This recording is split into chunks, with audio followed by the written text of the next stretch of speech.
So you said that the government was opposed to this and suddenly decided to take this step. Do you think that this decision has been taken in light of the upcoming Bihar polls? No, I don't think so. I don't think that's why this decision has been taken in a hurry. I don't need to comment on whether they took it, when they took it, how they took it. Now they have taken it. We are happy they've taken it. Now this needs to be taken forward. Sir, प्रधानमंत्री बार बार ये कहते थे कि ये 4 जातियां होती हैं सिर्फ देश में। अब अचानक से फैसला हुआ तो क्या लगता है कि आपको जो विपक्ष ने और आप लोगों ने दबाव बनाया, उस दबाव के कारण ये सिर्फ हमने दबाव नहीं डाला, ये सिर्फ दबाव नहीं डाला है हमने, ये हमने ऑर्गेनाइज तरीके से बहुत गहराई से कैंपेन चलाया है, ग्रासरूट लेवल पे कैंपेन चलाया है, और महीनों से हम ये कैंपेन चला रहे हैं और इस कैंपेन का असर पड़ा है, इफेक्ट आया है और इसीलिए इन्होंने ये डिसीजन लिया है। बट कास्ट सेंसस जो मैंने आपसे बोला, ये दरवाजा खोलने का तरीका है, उसके बाद रियल विकास का काम शुरू होगा।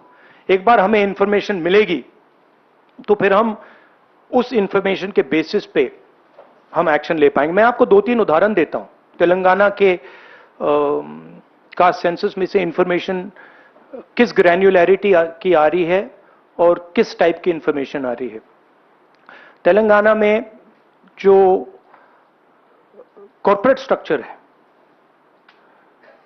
CEOs, management team, senior management, ownership structure, उसमें आपको एक दलित नहीं मिलेगा, एक आदिवासी नहीं मिलेगा, एक पिछड़े वर्ग का व्यक्ति नहीं मिलेगा। मैं कह रहा हूं एक नहीं मिलेगा, मैं ये नहीं कह रहा हूं कि 1% नहीं मिलेगा, है ही नहीं।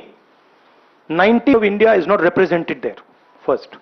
सेकंड, गिग वर्कर्स, जहां जिनके लिए हमने तेलंगाना में और अब कर्नाटक में हम कानून बना रहे हैं, अगर आप गिग वर्कर्स की लिस्ट देखें, कहता हूं आपको सिर्फ ओबीसी, दलित और आदिवासी मिलेंगे। तो ये 2 स्ट्रीम्स बन रही हैं। एक स्ट्रीम मजदूरी की स्ट्रीम, गरीबी की स्ट्रीम, बेरोजगारी की स्ट्रीम, जिसमें दलित, आदिवासी, पिछड़ा वर्ग है, और दूसरी स्ट्रीम जिसमें एक छोटी सी एलीट पूरे के पूरे सिस्टम को कंट्रोल कर रही है, उसके ऊपर अदानी जी, अंबानी जी बैठे हैं। तो ये कास्ट सेंसस इस चीज को बदलने का फाउंडेशन है, पहला कदम है। राहुल जी, आप लगातार दबाव बना रहे थे, लेकिन पिछले 11 सालों से प्रधानमंत्री मोदी इस पर नहीं मान रहे थे। अभी पहलगाम का इतना बड़ा हादसा हुआ, क्या आपको लगता है कि इस वक्त में जो टाइमिंग है प्रधानमंत्री की कास्ट सेंसस को मानना, वो पहलगाम से ध्यान भटकाने की कोशिश है? आप जर्नलिस्ट हो, ये आप लोगों का काम है, आपका काम स्पेक्यूलेशन है, मेरा काम स्पेक्यूलेशन नहीं है, मैं फैक्ट्स पे काम करता हूं। तो आप स्पेक्यूलेट कीजिए, मैं इस पे स्पेक्यूलेट नहीं करूंगा, मेरे को स्पेक्यूलेट करने की जरूरत ही नहीं है। उन्होंने क्यों लिया, क्यों नहीं लिया, उसमें मुझे कोई इंटरेस्ट नहीं है। लिया, और ये बड़ा स्टेप है। मैं सिर्फ ये समझना चाहता हूं कि ये सेंसस कब होगा और ये किस प्रकार से सेंसस होगा, कौन से सवाल इसमें होंगे, क्योंकि आप कह सकते हो कि हमने सेंसस कर दिया और फिर रेलेवेंट सवाल आपने नहीं पूछे, तो फिर उसका कोई मतलब ही नहीं है। तो तेलंगाना में हमने बहुत गहराई से पब्लिक में जाकर कंसल्टेशन करके, लाखों लोगों से कंसल्टेशन करके हमने डिजाइन किया है।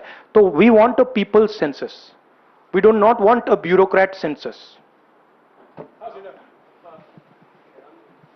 सर, आप पहले ही कहते थे कि एक्सरे है, तो एक्सरे के लिए सरकार राजी हो गई है। किस तरीके से एक्सरे हो? आप बार बार तेलंगाना मॉडल की बात कर रहे हैं, तो क्या तेलंगाना मॉडल अडॉप्ट होना चाहिए? किस तरीके से होना चाहिए? नहीं, देखिए, तेलंगाना मॉडल में 2-3 प्रिंसिपल्स हैं।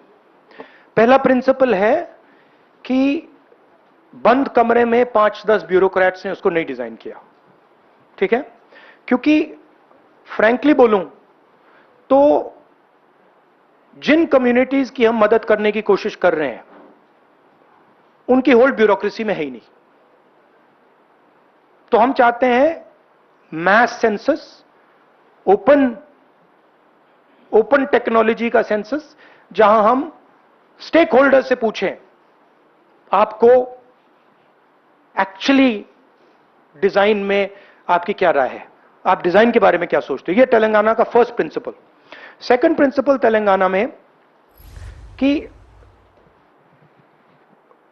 We have set up a expert group who is now going to study all the data and is going to present to the government of Telangana a vision based on caste census.